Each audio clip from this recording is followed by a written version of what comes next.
Thank you for joining us. We are here at Jamii Bora Bank where we're discussing startup capital strategies with none other than Jamii CEO, Mr. Samuel Kimani. Thank you for joining us. Thank you. Okay. Thank you for having me. So remember, this is the CEO chat which happens quarterly every year. So you need to keep tuned to find out what exactly banks are planning for you. You could be an investor, you could be an entrepreneur, any of that. So there's so much useful information that can be used, that you can get from these shows to basically get ideas on how you can get funding, you can do your business and all that. But today we are talking about startup capital strategies. Are you out there thinking about you want to start a business? How do you get the capital? That's why we have Mr. Samuel Kamau here with us. So I know the first question that most people would ask themselves is, you want to start a company or a business.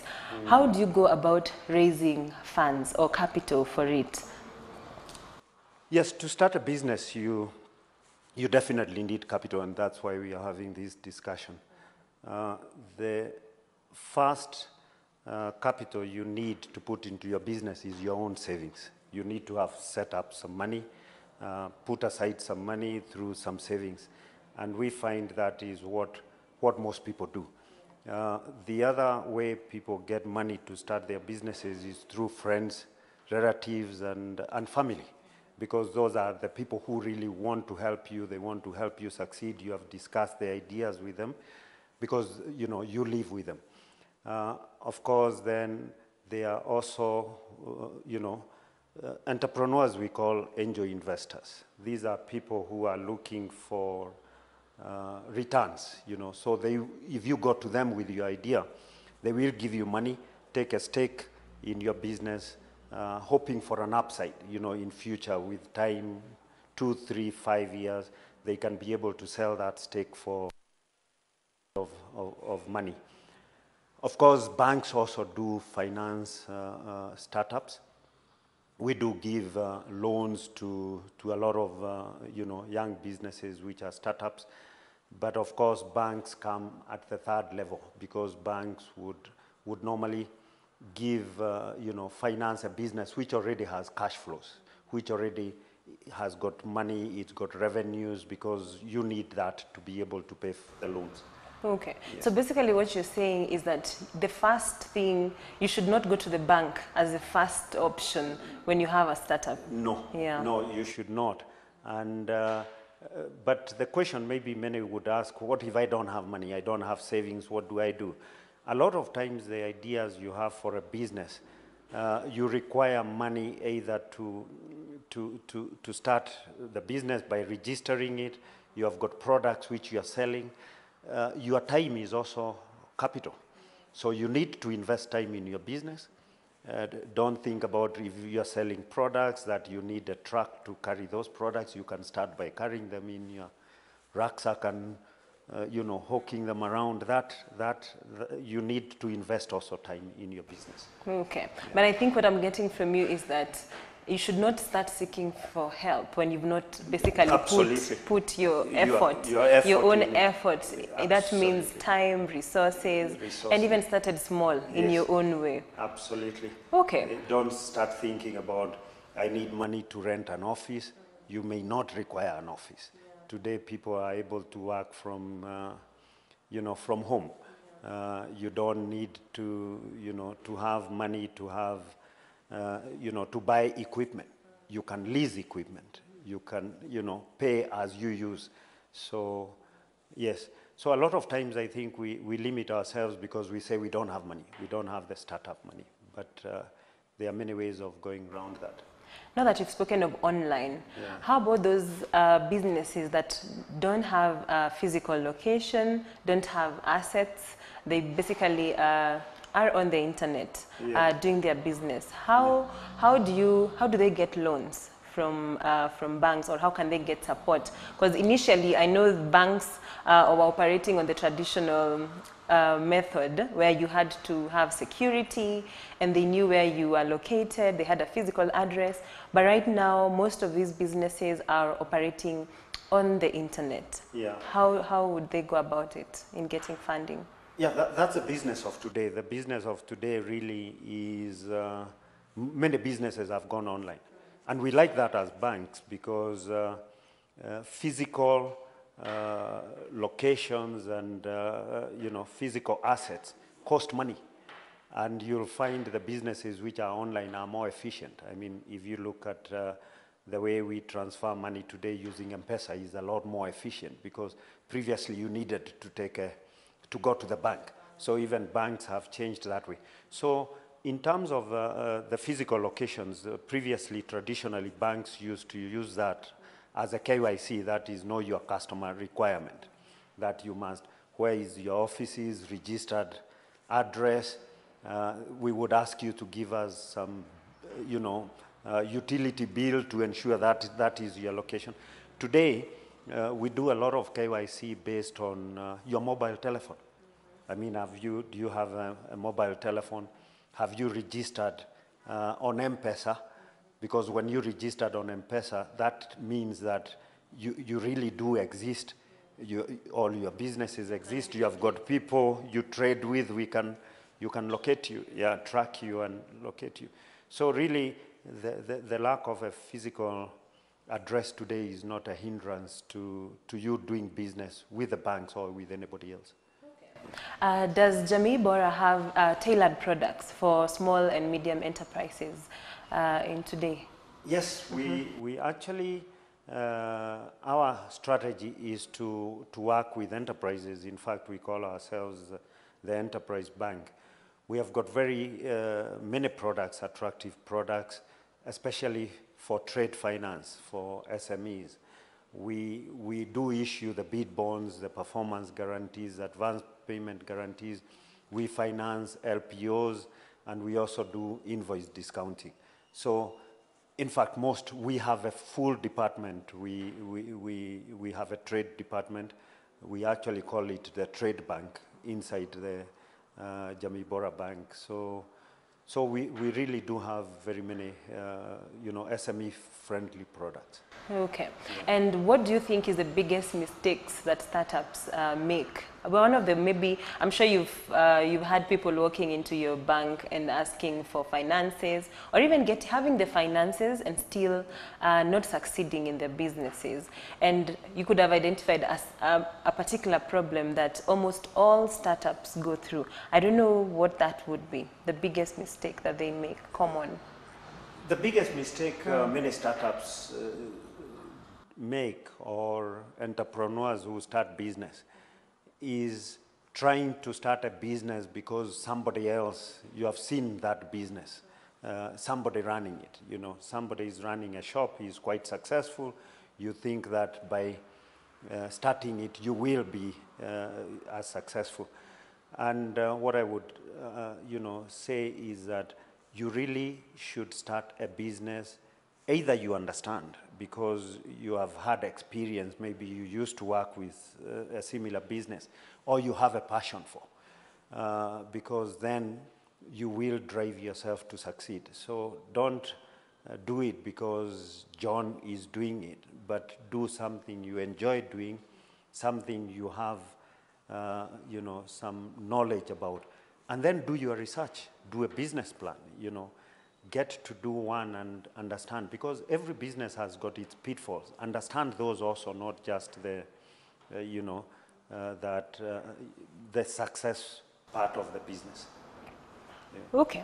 Does Jamii Bora have any advisory services where someone can just walk into your bank, even if they don't bank here, or if they bank here, and get advisory services either on tender processes or on investment or on how to start a business?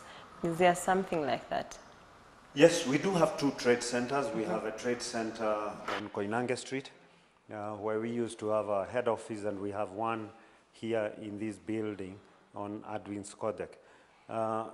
And our trade centers, what we do is you can come in there. We will, if you want to know about tenders for any company, say, for example, Kenya Power or a certain county, we do have those tenders on our you know, on computer. So, and we will help you fill those tenders. We will give you advice on in terms of what financing you need, how much financing you need to be able to tender. We will give you the requirements in terms of like the bid bonds, what are the requirements. We will help you fill them. We will even help you on if there are any legal requirements. So I would watch anybody who wants to tender to visit in one of those 2 trade centers and or get us online and ask anything they might be wanting to know. So we do help. We value that, you know, advising our customers, because it's important for them to, when they win the tender, we benefit. Yeah, we benefit. At the beginning of the interview, you mentioned about angel investors. Yes. I don't know if most Kenyans are aware of who these people are and where to find them. Is there somewhere, either on the internet and anywhere they can find these people? Unfortunately, in Kenya, the whole concept of angel investors, it's very, very prevalent, but it is not formalized. And I think we will need to think about formalizing that. But who is an angel investor? An angel investor is in your neighborhood. You look at a successful businessman in your neighborhood, the person who runs a shop, that's an angel investor, because he's in that business for making a return. If you can convince him that you have got an idea which would make him a better return than he's getting currently, he's likely to want to invest in your business. So the angel investors, of course, in other jurisdictions, you do have that formalized, and there are people who just keep money waiting for people who have got ideas who they can finance. But in Kenya, I find mostly the angel investors are the successful business people around you, the people who, high net worths who are around you. Don't feel shy. If you have got an idea, just go over to them, and so long as you can be able to market it, you'll find you will get that financing. Many of us have financed businesses. I mean, either of friends or relatives or people who have just walked to us and told us, look, this is a great idea. So most young people probably who have ideas on startups, once they approach angel investors, for example, most of these angel investors would want a certain, would want shares to own your company to a certain percentage. And most people are skeptical about this. Maybe you can tell them why they should not be skeptical towards giving shares to somebody who's willing to invest in their business and to get some shares out of it. The point you raise is actually very true of many of us, because we want to own our business. We say it is mine, I don't want anybody else. In fact, many people are afraid. I've personally approached people and asked them, would you like funding into your business? And they say no, because they think that when you go there, they now have to answer to somebody else. It is no longer their business. They can't do all they want to do. But, I tell them they limit themselves. You should welcome these angel investors. And angel investors, what they will do is they will not just give you money. They will want a stake in your business. Some of them will even want a majority stake. But they bring in a lot of things. They bring in the money to start the business. They also bring in governance, some governance framework to the business. And it is very, very important, because what you find, many businesses also fail because there is no distinction between the owner and the business. By bringing in somebody into your business, that distinction is made very clear. So you cannot divert funds from the business to your own personal, and that sometimes makes people fail.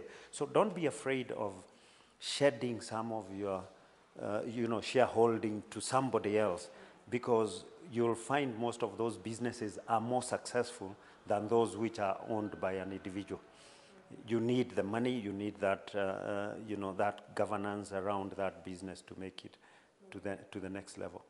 And as they say, you'd rather have a slice of a big cake than have that small queen cake all to yourself. That doesn't add so much value. Value to it. Okay. Someone is asking, Alibaba used the no inventory business model. Do you think it's workable for a business here in Kenya? It is, and that's the way to go, really. That's a business model that is really working, because you do not need, carrying inventory is very, very expensive, because you must buy the inventory, keep it, and then wait for a customer. And of course, we know it, apart from storage cost, you end up having obsolescence, dead stock. So many businesses, even here in Kenya today, is you order something, that is when they ask the supplier, they buy it from the supplier and then they deliver it. And it really works. Many of these people we call brokers, but that's a business they do. But it's a very efficient business, because they never have any stocks. They only buy what they have, what has been ordered. Even the entrepreneurs and the suppliers for many of the big companies use that model. So it's a way really to go with businesses from factory to consumer without having to go through, a warehouse somewhere to stock. How about crowdfunding in Kenya? We know we've done harambees to raise school fees, to pay medical bills. How viable, again, is crowdfunding in the Kenyan environment? In the Kenyan context, actually, we have been doing crowdfunding for the longest without knowing, because our chamas really are crowds coming together to raise funding. And there are very, very many businesses which have been started by, chamas who come together. Some of them, we call them, the investment groups. Many have formalized, registered companies. It's a chama, but it's a limited company. There are some famous chamas or investment groups who have been very, very successful. TransCentury is one. It was started by some 29 friends who came together and raised money, and you can see where they have gone. I mean, it's a multi-billion shilling. They run multi-billion shillings businesses today. So that is a very, very important way of raising capital. Get people who think like you, either your circle of friends or people you work with, and raise money from them. Because I know most people are probably hesitant, but they need to basically know businesses that have actually survived on that model, or that use that amount, that capital, to start their own successful businesses. Another question most people would ask is, businesses, startups fail within the first, let's say 2-3 years of beginning, and they fail, and that means that they have to start all over again. But how many times should you start all over again? You should start always all over again until you succeed. When you fall down, if you do not wake up, then you are gone. So does that mean that if your business fails, it won't work out again? No. Many successful people and examples of people like Richard Branson have started like 300 businesses. So it's not every business that will succeed, because otherwise we would all be very, very successful business people.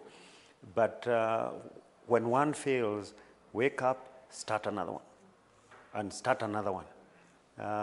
They actually say about 85% of all small businesses fail within the first 5 years.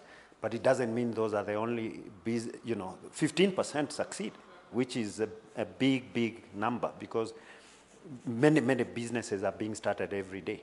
So do not give up, start again. Start again and again and again until it works out. Okay. Are you in agreement that there needs to be a review of the regulations affecting SMEs, especially when it comes to taxation, business registration, to spur its growth at the beginning? Yes, I truly believe that it is an area where we must look into as a country. SMEs, the regulations, especially in terms of licensing, it's a big hindrance because you need multiple licenses.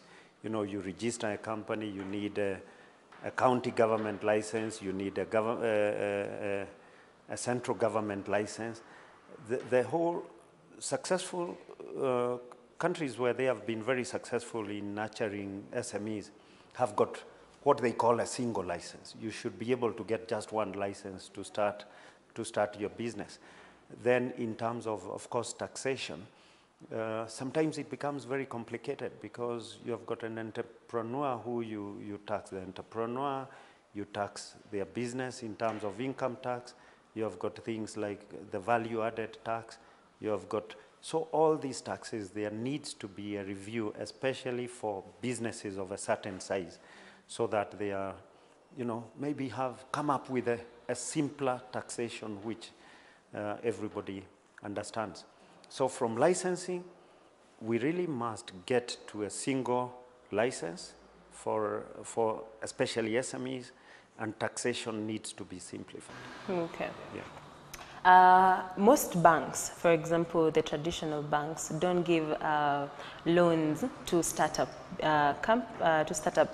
businesses. Is there an exemption? Could there be an exemption of these startup that doesn't have any assets, but you think it's a very good idea? Is it a good idea for banks to set aside a certain amount every financial year, maybe to cater for those very unique business ideas that don't have a cash flow and don't have maybe proper structures? Could there be an exemption? Banks do not, banks raise money to lend to businesses from depositors. And that's why banks, you know, a bank is a very unique business because it's the only business where you go and give them money and you just get a piece of paper that, you know, you have deposited so much. So that's why it's regulated. We are regulated, banks are regulated to ensure that they prudently deploy customer deposits and they do not speculate on customer deposits. So banks would normally lend you money based on cash flows. If you do not have cash flows, you will find it difficult. Issue of security, of course, that's secondary always. And there are many ways we are able to fund people without security. But cash flows is necessary because you will need to repay the loan. And securities, traditionally, of course, it was required that you have a property and physical assets. Today, we even use insurance. We insure the loan. We can insure the loan where if something happens, then the bank will be paid by the insurance company. We have got insurance agencies like the African Guarantee Fund who are working with us at Jamii, where they finance, they insure 50% of the loans we give to SMEs. So that really helps the SMEs who do not have security to access credit. Okay. To what extent do you finance the LPOs? Yes, LPOs, we do finance LPOs, and LPOs based on, of course, it must be an LPO from a credible buyer, you know, so the supplier must, you know, we do, of course, get to know who the buyer is and do they have a track record for paying once the supplies have been delivered. And once we do that and we confirm the LPO with the buyer, then we are able to supply that. Of course, that is another way of mitigating against the requirement for security, because what we then require the buyer to do is to give an undertaking that they will remit the proceeds of that LPO once you supply to our bank account here at Jamii Bora. Okay. Yeah. My next question would be, do you think everyone is an entrepreneur? Is it everyone who can make it to be a successful entrepreneur? Not everybody will be an entrepreneur, but we all have something we have a passion for. And it does not need to be just about making money. I mean, there are people who run very successful socio enterprises.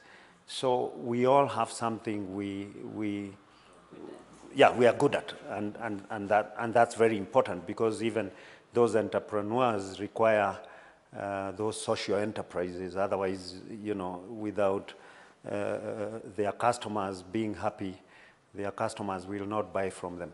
So the thing is really to do what you enjoy, or something you like, you have a passion for.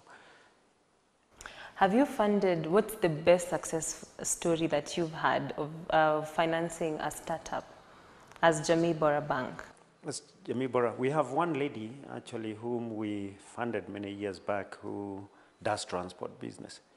This lady basically came from Mathare, and that's where she lived.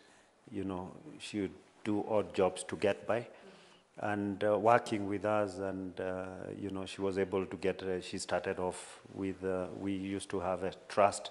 She went into the SACCO, saved some money. Today she owns a fleet of trucks which go across the borders, and we are very, very, very proud of her. Yeah. Okay. That's nice.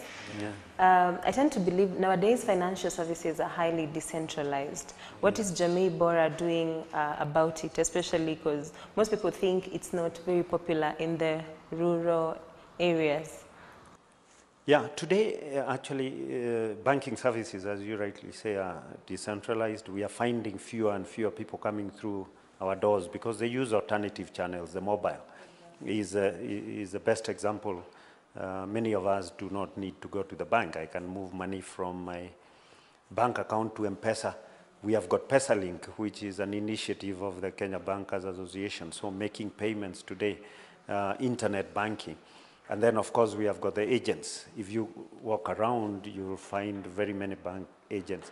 Jamii Bora, we have 120 agents, whom we have gotten in the last 3-4 months. In all the counties, we have agents, and we hope to have about 1,000 agents by the end of this year.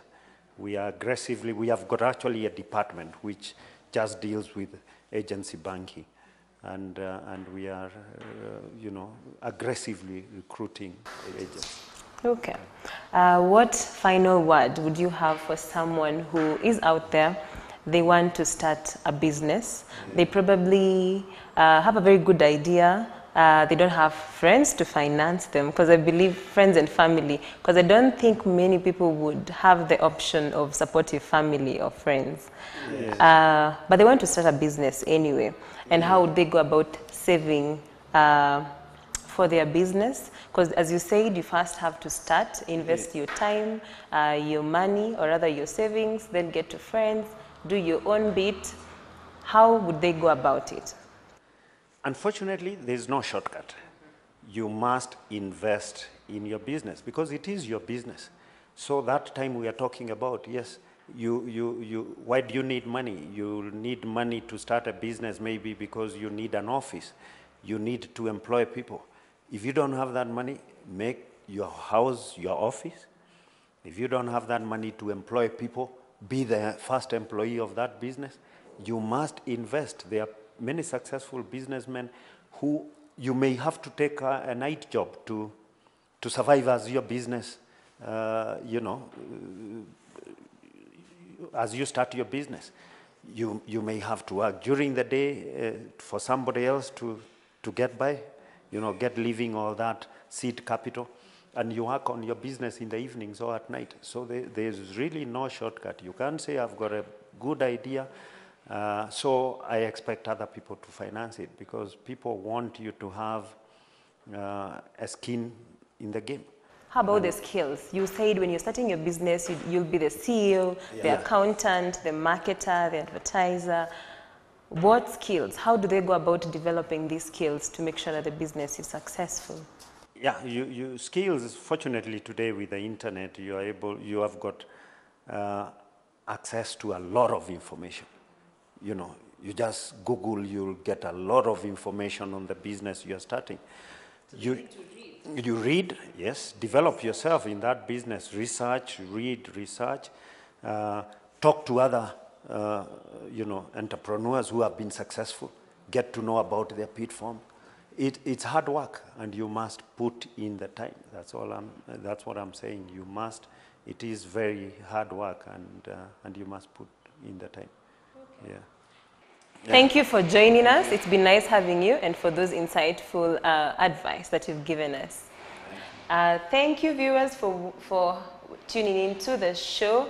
We've been having Mr. Samuel Kimani, the CEO of Jamii Bora Bank, who's been telling us on how to basically have your startup capital strategies in place. You don't need to go to the bank directly. There are so many options that you have to start. Invest time, invest money, and invest your own resources to basically become successful in your startup. And like he said, if you fail, try again and again until it works out. Thank you for joining us in today's CEO chat with Jamii Bora Bank CEO, Mr. Samuel Kimani, who was basically talking about startup capital strategies. Remember to join us next week, where we'll be having the same discussion with the GT Bank CEO, Madam Ibukun, who will basically be talking to us about SMEs and regional trade. Remember to join us here next week, same time, different location. Thank you. My name is Julian Kamau.